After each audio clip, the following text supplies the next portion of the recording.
ये कहानी है दैत्य दंभिकासुर और महान राजा विक्रमादित्य की। दंभिकासुर एक ऐसा दैत्य था जो जवान और सुंदर औरतों को अपनी गुफा में उठा ले जाता, उनके साथ खेलता। जब उसका उनसे मन भर जाता तो वो उनकी जीवन लीला समाप्त कर देता। वो जिस भी राज्य में जाता त्राही त्राही मचा देता। कोई भी राजा या अन्य शूरवीर योद्धा उसका कुछ नहीं बिगाड़ पाते, क्योंकि दैत्य दंभिकासुर को देवताओं से वरदान प्राप्त था कि उसे बल से नहीं बल्कि बुद्धि से मारा जा सकता है। जो कोई भी उसे बल से मारने का प्रयास करेगा वो पत्थर का हो जाएगा। दंभिकासुर की मौत का रहस्य छुपा था उसकी 7 गुत्थियों में, यानी उसके 7 सवालों में। पर उसके साथ युद्ध करने वाले किसी भी राजा या शूरवीर को ये रहस्य मालूम नहीं था। इसलिए जब भी कोई उसके पाप कृत्य से दुखी हो उसके पास जाकर उस पर हमला करता तो देवताओं के वरदान स्वरूप वो पत्थर का हो जाता। हर तरफ दंभिकासुर का कहर मचा हुआ था। पत्थर का हो जाने के भय से कोई भी उसे रोकने का प्रयास नहीं करता। पर कहते हैं ना, जब पाप का घड़ा भर जाता है तो उसके भी फूटने का समय आ ही जाता है। हर जगह अपनी मनमानी कर एक दिन दैत्य दंभिकासुर ने उज्जैन नगरी की तरफ रुख किया। उज्जैन नगरी के ऊपर उस समय महान राजा विक्रमादित्य का शासन था। महाराज विक्रमादित्य न केवल बलशाली थे बल्कि वे बहुत बुद्धिमान भी थे। उन्हें हर प्रकार के कौशल में महारत हासिल थी। उन्हीं दिनों में विक्रमादित्य की नगरी उज्जैन में एक धनी साहूकार रहता था। साहूकार के 2 लड़के थे। बड़े का नाम महेंद्र था और छोटे का लखन। बड़े लड़के का विवाह तो साहूकार ने कर दिया था, पर छोटे बेटे का विवाह करने से पहले ही वो ईश्वर को प्यारे हो गए। पिता के गुजर जाने के बाद कामकाज और व्यापार संभालने की सारी जिम्मेवारी दोनों भाइयों पर आ गई। दोनों भाई दिल लगाकर कारोबार संभालने में लग गए। दोनों भाई जब काम कर शाम को घर आते तो दरवाजे पर खड़ी महेंद्र की पत्नी अपने पति को दाएं हाथ से लोटा भरकर पानी देती और बाएं हाथ से अपने देवर लखन को। एक दिन लखन ने सोचा, भाभी हर रोज मुझे बाएं हाथ से पानी पीने को देती है, आज मैं उनके दाएं हाथ से पानी पीऊंगा। शाम को जब दोनों भाई काम से लौटे तो लखन अपनी भाभी के बाएं हाथ से पानी पीने के लिए अपने खड़े होने के स्थान को बदलकर अपने बड़े भाई महेंद्र की जगह पर खड़ा हो गया और बड़ा भाई महेंद्र उसकी जगह पर खड़ा हो गया। लखन की भाभी जब उनको पानी देने के लिए आई तो उसने एक हाथ को दूसरे हाथ के ऊपर से करते हुए दाएं हाथ का लोटा अपने पति को दे दिया और बाएं हाथ में पकड़ा हुआ लोटा लखन को दे दिया। ये देख, लखन बोला, भाभी आज मैंने भैया के स्थान पर खड़ा होकर सीधे हाथ से दिया हुआ पानी पीना चाहा, परंतु आपने अपने हाथों को बदलते हुए मुझे बाएं हाथ से ही पानी दिया। आप मुझे बताएं, आपने ऐसा क्यों किया? लखन की बात सुनकर उसकी भाभी ने उत्तर दिया, अगर तुम्हें सीधे हाथ का दिया हुआ पानी ही पीना है तो तुम भी अपने लिए सीधे हाथ से पानी पिलाने वाली ले आओ। भाभी की कही हुई बात लखन को चुभ गई। वह बिना पानी पिए ही भाभी से कहने लगा, ये लो तुम अपना पानी का लोटा और मैं यहाँ से जा रहा हूँ और अब मैं तभी वापस आऊंगा जब मुझे सीधे हाथ से पानी देने वाली मिल जाएगी, वरना अपनी शक्ल नहीं दिखाऊंगा। इतना कहकर वो तुरंत मुड़ा और चल पड़ा। ये देख उसके बड़े भाई महेंद्र ने उसे रोकने की बहुत कोशिश की, पर वो नहीं माना और बोला, नहीं भैया, अब तो तभी वापस आऊंगा जब मुझे मेरे योग्य पत्नी मिल जाएगी। इतना कहकर वो घर छोड़कर चल दिया। चलते चलते वह अपने नगर से दूर कांचीपुरम शहर में पहुंच गया। कांचीपुरम का राजा चंद्रसेन एक धार्मिक विचारों वाला व्यक्ति था। उसके राज्य में चारों ओर अमन शांति का माहौल था, परंतु फिर भी राजा चंद्रसेन हमेशा दुखी रहता था। राजा के दुख का कारण था उसकी जवान बेटी चंद्रकला का स्वास्थ्य। चंद्रकला दिखने में तो अत्यंत खूबसूरत थी, पर उसे एक असाध्य रोग ने घेर रखा था, जिस कारण राजकुमारी हमेशा अचेत अवस्था में रहती थी। राजा ने बहुत सारे हकीम और वैद्य राजकुमारी को ठीक करने के लिए लगा रखे थे, लेकिन उनमें से कोई भी राजकुमारी को ठीक नहीं कर पा रहा था। ठीक कर पाना तो दूर, वे राजकुमारी चंद्रा की बीमारी तक नहीं ढूंढ पा रहे थे। राजा को हमेशा यही दुख सताए जाता कि उसकी बेटी का क्या होगा। जब सभी प्रकार के वैद्यों, हकीमों और पूजा पाठ तंत्र मंत्र से भी राजकुमारी चंद्रकला को कोई फायदा नहीं हुआ, तो राजा ने अपने राज्य में यह घोषणा करवा दी कि जो व्यक्ति मेरी बेटी को ठीक करेगा, मैं उसके साथ ही अपनी बेटी चंद्रकला का विवाह कर दूंगा और उसे अपना आधा राज्य भी दूंगा। लखन जब राज्य की राजधानी में पहुंचा तो उसने देखा कि वहां हर तरफ राजकुमारी की चर्चा हो रही थी। राज्य का हर कोई व्यक्ति राजा की घोषणा और राजकुमारी की बीमारी की बात कर रहा था। जब लखन ने एक व्यक्ति से इस बारे में पूछा तो व्यक्ति ने राजकुमारी की बीमारी से लेकर राजा की घोषणा करुणा तक का सारा किस्सा लखन को बताया। सारी बातें सुन लखन कुछ देर वहाँ खड़ा विचार करता रहा। फिर कुछ सोचकर वो राजमहल की तरफ चल पड़ा। एक जिंदा सांप राजा की लड़की के पेट में रहता था। सांप ने राजा की लड़की को अपने वश में किया हुआ था। जब रात होती तो वो कुछ देर के लिए राजकुमारी के मुख से बाहर निकलकर जंगल की तरफ चला जाता और सुबह होने से पहले ही वो फिर से उसके अंदर चला जाता। राजकुमारी इस बात से बिल्कुल अनजान थी कि उसके अंदर एक सांप ने डेरा डाला हुआ है। अनजाने में वो पूरी तरह से उस नाग के वश में थी। राजमहल में किसी को भी इस बात की भनक तक नहीं थी कि राजकुमारी के अंदर एक 7 फुट का सांप रहता है। सभी यही समझते कि पता नहीं राजकुमारी को क्या बीमारी लग गई जिसके कारण वो हमेशा अचेत रहती है। बड़े से बड़े वैद्य और हकीम भी इस बात का पता नहीं लगा पाए। लखन जब राजमहल के अंदर गया तो उसने देखा कि वहाँ पर बहुत सारे वैद्य और हकीम राजकुमारी को ठीक करने के लिए लगे हुए हैं। एक कोने में खड़े होकर चुपचाप लखन ये सारा माजरा देखने लगा। जब शाम का समय हुआ तो सभी हकीम और वैद्य धीरे धीरे करके वहाँ से चले गए। तब लखन राजा के मंत्री के पास गया और बोला, मंत्री महोदय, सभी अपना प्रयास कर चुके हैं, अब एक मौका मुझे भी दिया जाए। लखन की बात सुन मंत्री उसे अपने साथ ले राजा के पास जाता है और लखन का प्रस्ताव राजा के सामने रखता है। बेचारा हर तरफ से निराश हो चुका राजा एक बार अनमने ढंग से लखन की तरफ देखता है, फिर दुखी मन से कहता है, बताओ तुम मेरी बेटी का इलाज किस प्रकार करोगे।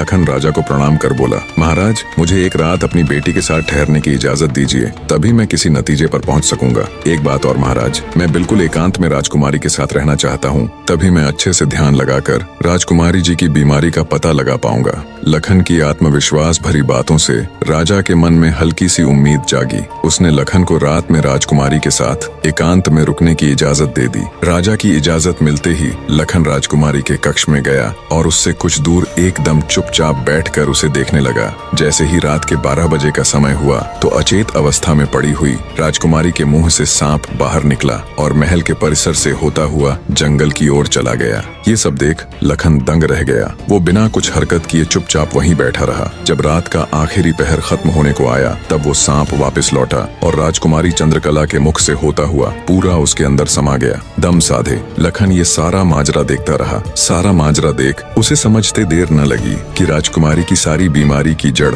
ये सांप ही है। सुबह हुई तो राजा चंद्रसेन डर और बेसब्री के मिश्रित भावों के साथ लंबे लंबे कदम रखता हुआ अपने मंत्री के साथ राजकुमारी के कमरे में आया और बेसब्री से उसने लखन से पूछा, बताओ लड़के, तुम किस नतीजे पर पहुंचे? क्या मेरी बेटी ठीक हो जाएगी? लखन बोला, महाराज, मुझे राजकुमारी की बीमारी का पता चल गया है और ईश्वर ने चाहा तो वो जरूर ठीक हो जाएगी। आप मुझे एक रात का समय और दीजिए और मेरे लिए एक तलवार, एक मिट्टी से भरी हुई बड़ी सी बाल्टी का इंतजाम कर दीजिए। लखन की बात सुन राजा को बहुत सुकून मिला। उसने मंत्री को लखन के द्वारा मांगा गया सारा सामान उसे देने का निर्देश दिया। अब सभी को इंतजार था तो बस रात का।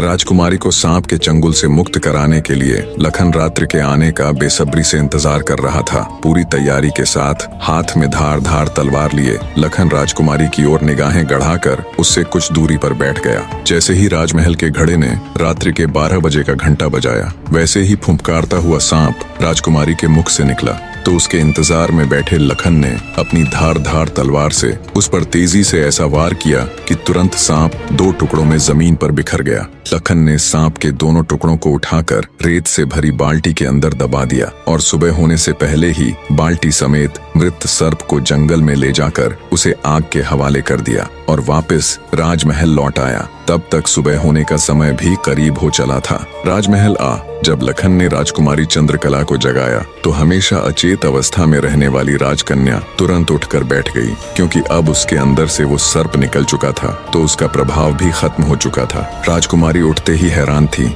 उसे ऐसा लग रहा था जैसे पता नहीं वो कितने सालों से नींद में थी। जब लखन ने राजकुमारी से उसके स्वास्थ्य के बारे में पूछा तो अचंभित राजकुमारी ने अपने आप को बिल्कुल ठीक बताया। तब तक सुबह भी हो चुकी थी। उधर राजा भी पूरी रात सोया नहीं था। उसे बस इंतजार था तो सुबह का। जैसे ही सुबह हुई राजा बेसब्री से भागा भागा राजकुमारी के कक्ष में आया। जब उसने बिल्कुल सही सलामत अपनी बेटी को बैठे और बात करते पाया तो उसकी खुशी का ठिकाना ना रहा। आंखों में अश्रु लिए राजा ने तुरंत अपनी लाडली बेटी को गले लगा लिया। भरे हृदय से राजा ने हाथ जोड़कर लखन का शुक्रिया अदा किया और अपनी शर्त के अनुसार राजकुमारी चंद्रकला का विवाह लखन के साथ कर दिया। जब राजा ने लखन को अपना आधा राज्यपाट देना चाहा, तो लखन ने राज्य लेने से साफ मना कर दिया। ऐसा स्वाभिमानी दामाद पाकर राजा चंद्रसेन खुशी से फूला नहीं समाया। उसने खुशी खुशी बहुत सारा धन देकर अपनी बेटी चंद्रकला को लखन के साथ विदा कर दिया। जब राजकुमारी चंद्रकला को ले लखन अपने राज्य उज्जैन नगरी पहुंचा, तो उसकी भाभी समेत पूरे परिवार ने उन दोनों का हार्दिक स्वागत किया। लखन खुशी खुशी अपनी नवविवाहिता पत्नी राजकुमारी चंद्रकला के साथ रहने लगा। कुछ ही दिन बाद उज्जैन नगर में एक भव्य समारोह था, जिसमें राजकुमारी चंद्रकला भी अपनी भाभी के साथ समारोह देखने गई हुई थी। तभी मेले में दूसरी तरफ से दैत्य दंभिकासुर ने प्रस्थान किया। इतने बड़े दानव को देख समारोह में हड़कंप मच गया। हर कोई अपनी जान बचाने के लिए इधर उधर भाग रहा था। दैत्य को देख राजकुमारी चंद्रकला भी अपनी भाभी के साथ जब समारोह से भागकर जाने लगी, तभी दंभिकासुर की नजर राजकुमारी चंद्रकला पर पड़ गई। राजकुमारी के रूप यौवन को देखते ही दानवराज दंभिकासुर उस पर मोहित हो गया। दैत्य अपने पूरे जीवन काल में बहुत सी स्त्रियों के साथ खेला था, पर आज तक उसने इतनी सुंदर स्त्री कभी नहीं देखी थी। पलक झपकते ही उसने चंद्रकला को उठा लिया और उसे राज्य के बाहर अपनी गुफा में ले गया।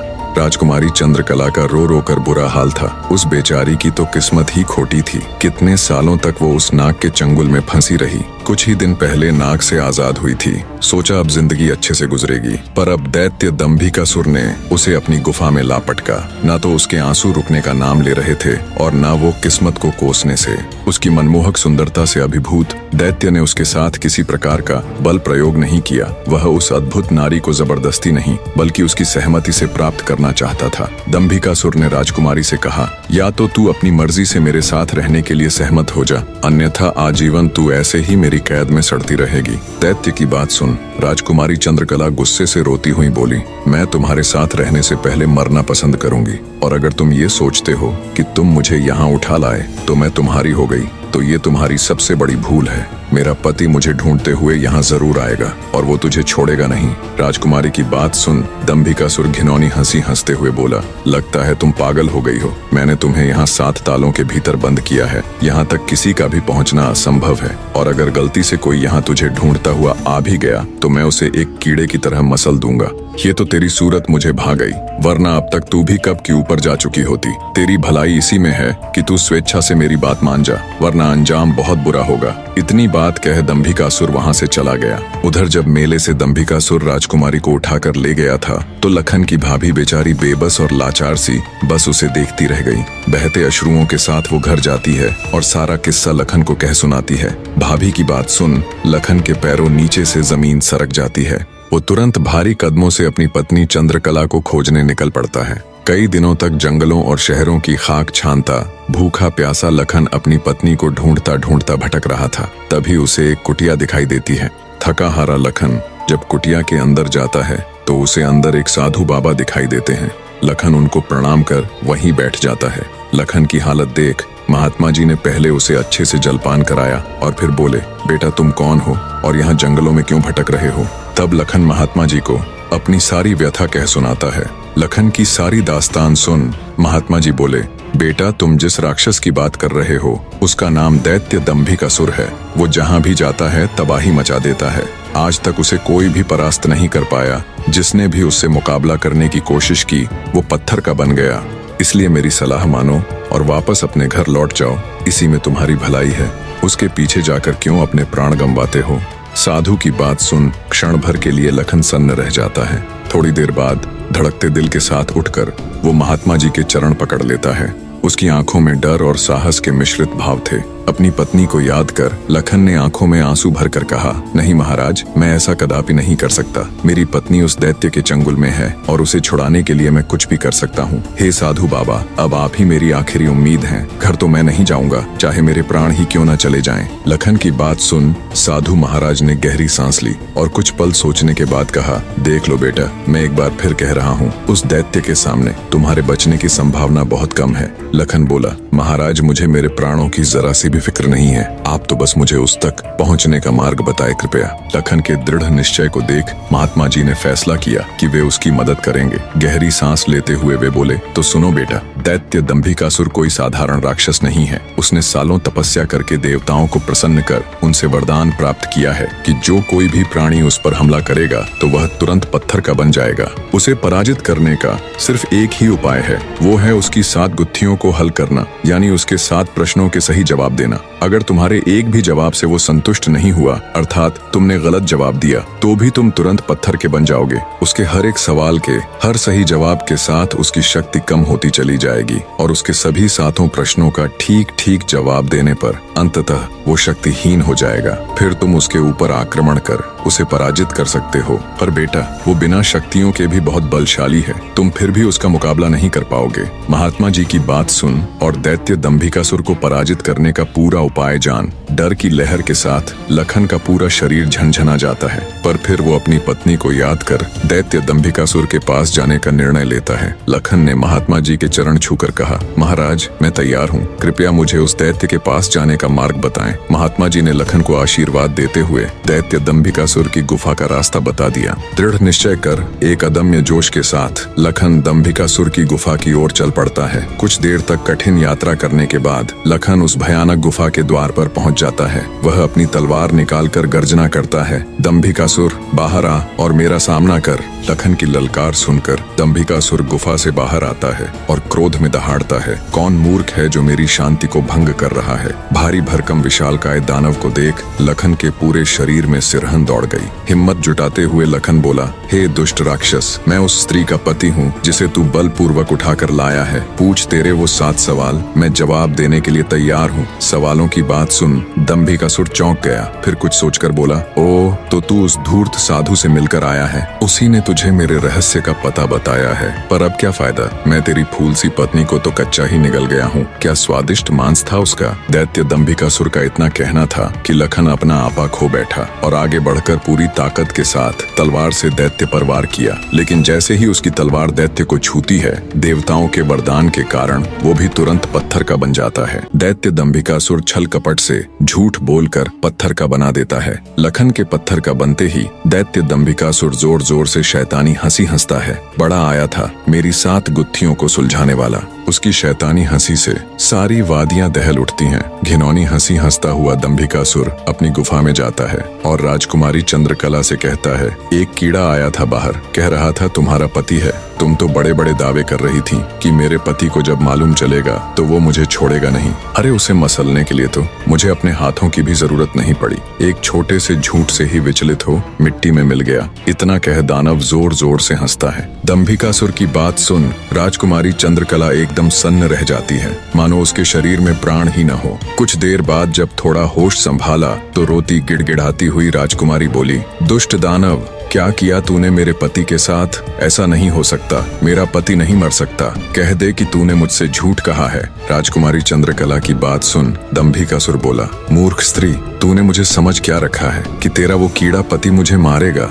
अरे पागल औरत, मैं अमर हूँ, मेरा कोई कुछ नहीं बिगाड़ सकता, मुझे देवताओं से वरदान मिला है। इतना कह दंभिकासुर राजकुमारी के बिल्कुल पास जाकर बोला, अब तो तेरा पति भी नहीं रहा, अब तो मेरी बात मान ले। दानव की बात का कोई प्रतिवचन दिए बिना बेचारी राजकुमारी बेजान सी धरती पर गिर पड़ती है। उसकी आंखों से लगातार अश्रु बह रहे थे। उधर जब अपनी पत्नी को खोजने गया लखन कई दिनों तक घर नहीं लौटा तो उसके परिवार वाले अत्यंत चिंतित थे। लखन की माँ और उसकी भाभी का तो रो रो कर बुरा हाल था। लखन का बड़ा भाई महेंद्र भी गहरी चिंता में था। अंततः कुछ भी न सूझने पर महेंद्र अपने अनुज भाई लखन को खुद ढूंढने का निश्चय कर अपनी माता व पत्नी से आज्ञा ले घर से चल पड़ता है। बड़ा भाई महेंद्र लखन की खोज में जंगल में भटकते हुए उसी साधु की कुटिया पर जा पहुंचा। उसने महात्मा जी को प्रणाम किया और थोड़ी देर सुस्ताने के लिए वहीं साधु की कुटिया के बाहर बैठ गया। महेंद्र को देख महात्मा जी ने उससे पूछा, हे वत्स, तुम इस निर्जन जंगल में क्यों भटक रहे हो। तो महेंद्र ने शुरू से अंत तक सारा वृत्तांत महात्मा जी को सुनाया। सारा वृत्तांत सुन महात्मा जी के चेहरे पर चिंता की लकीरें उभर आईं। उन्हें इस प्रकार विचार मग्न देख महेंद्र ने पूछा, हे महाराज, मेरी बात सुनकर आप किन विचारों में खो गए और आपके चेहरे पर ये चिंता की लकीरें मैं साफ देख सकता हूँ। इसका क्या कारण है गुरुजी? महात्मा जी ने गंभीर स्वर में कहा, हे वत्स, मैं तेरे भाई लखन को जानता हूँ। वह भी मेरे पास आया था और उसने मुझे सारा वृत्तांत सुनाया था कि कैसे वह राक्षस उसकी पत्नी को उठा ले गया। महात्मा जी की बात सुनकर महेंद्र एकदम स्तब्ध रह गया। उसकी आंखों में आश्चर्य और चिंता के भाव उभर आए। महेंद्र बोला, तो कहाँ है मेरा अनुज महाराज? वो ठीक तो है, वो घर क्यों नहीं लौट रहा? हे महाराज, कृपया जल्दी से मुझे बताएं, मुझसे सब्र नहीं हो रहा।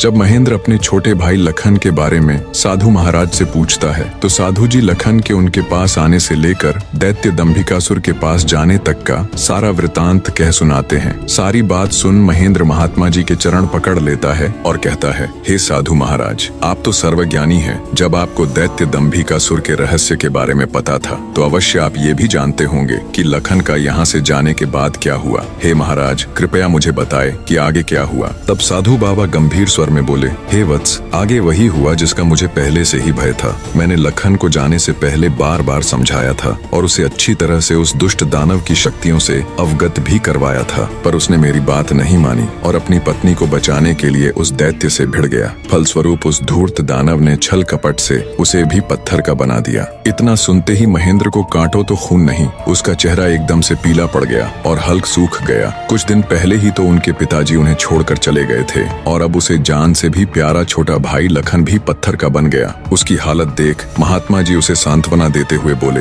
बेटा अब क्या हो सकता है, होनी को कौन टाल सकता है। महेंद्र तो जैसे शून्य में था, मानो उसके शरीर में प्राण ही ना हो। कुछ देर तक वहाँ घोर सन्नाटा छाया रहा। कुछ होश ठिकाने आने पर आंखों में अश्रु लिए महेंद्र बोला, हे महाराज, अब आप ही मेरी मदद कीजिए और मुझे रास्ता दिखाए जिससे मेरा अनुज फिर से अपने मानव रूप में लौट आए। महेंद्र की बात सुन महात्मा जी बोले, बेटा ऐसा तो कोई रास्ता नहीं है। जैसा कि मैंने बताया, उस दुष्ट दानव की 7 गुत्थियों का जवाब देना ही इस समस्या का एकमात्र हल है। कोई व्यक्ति जब उसके सभी सवालों के जवाब देकर उसे पराजित कर मौत के घाट उतार देगा, तब तुम्हारा भाई लखन ही नहीं बल्कि उस मक्कारी दैत्य द्वारा श्रापित किए गए सभी जीव अपने वास्तविक रूप में लौट आएंगे। महेंद्र बोला, महाराज, आप तो सर्वशक्तिमान हैं, फिर आप ऐसा क्यों नहीं करते? महेंद्र की बात सुन महात्मा जी बोले, बेटा बेशक मैं उस पापी दानव के सभी सवालों का जवाब दे सकता हूँ, पर मेरी भी कुछ सीमाएं हैं जिन्हें मैं चाह कर भी नहीं लांघ सकता। इतना कह साधु महाराज चुप हो जाते हैं। तब महेंद्र बोला, ठीक है महाराज, तो फिर मैं खुद जाऊंगा अपने अनुज को बचाने और उस दुष्ट दैत्य के सवालों का जवाब देने। महेंद्र की बात सुन महात्मा बोले, बेटा तुम भी उसका कुछ नहीं कर पाओगे। फलत अपने भाई की तरह उसके जाल में फंसकर पत्थर के बन जाओगे। फिर भी अगर तुम जाने का निश्चय कर ही चुके हो तो एक बात का ध्यान रखना, वो दुष्ट तुम्हें भटकाने की कोशिश करेगा। उसकी बातों पर कोई भी प्रतिक्रिया दिए बिना सीधे उससे बस उसके सवाल पूछना। साधु महाराज के निर्देश सुन महेंद्र जी महाराज कह साधु से विदाई लेकर दैत्य दंभिकासुर की गुफा की ओर चल देता है। कठिन यात्रा करने के पश्चात महेंद्र उस भयानक गुफा के द्वार पर पहुंच जाता है और दैत्य दंभिकासुर को पुकारता है, हे दुष्ट दानव, बाहर आ, मैं आज तेरे सभी सवालों के जवाब दे तेरा काम तमाम कर दूंगा। महेंद्र की बातें जब दंभिकासुर सुनता है, गुस्से से लाल पीला हो दंभिकासुर गुफा से बाहर आकर दहाड़ने लगा। अब कौन मूर्ख मेरे हाथों से मरने आया है। उसकी दहाड़ इतनी शक्तिशाली थी कि पूरा जंगल थर्रा उठा। महेंद्र ने भी जब दैत्य के विकराल रूप को देखा तो क्षण भर के लिए तो वो भी ठिठका, पर फिर गुस्से से गर्जना करते हुए बोला, तो तू है वो दुष्ट राक्षस जिसने मेरे भ्राता की धर्मपत्नी का हरण किया और मेरे अनुज को पत्थर का बना दिया। दुष्ट दानव, आज तेरा अंत निश्चित है। पूछ फरेबी राक्षस, कौन से हैं तेरे वो 7 सवाल, मैं भी तो जानूं। दंभिकासुर घिनौनी हंसी हंसते हुए बोला, ओह, तो तू उस निकम्मे कीड़े का भाई है जो मेरे शाप की भेंट चढ़ गया। लगता है तेरा भी जीने से मन भर गया, जो तू सब जानते हुए भी यहाँ आया। महेंद्र क्रोध से दांत पीसते हुए बोला, घिनौने राक्षस, बातों में वक्त जाया मत कर। मैं तेरी बातों में आने वाला नहीं हूँ। जल्दी से पूछ तेरे वो सवाल, नहीं तो मैं तुझे इसी क्षण यमलोक पहुँचा दूंगा। ये सुन दंभिकासुर घिनौनी हंसी हंसकर नृत्य करते हुए बोला, सुन मूर्ख, मैंने तेरे भाई की पत्नी के साथ खूब विहार किया और जब मेरी इच्छा पूर्ण हुई तो उसके मांसल शरीर को कच्चा ही भक्षण कर लिया। क्या स्वादिष्ट मांस था उसका। अब तेरी बारी है, पर तुझे तो मैं पत्थर भी नहीं बनाऊंगा, सीधे तेरे टुकड़े टुकड़े कर डालूंगा।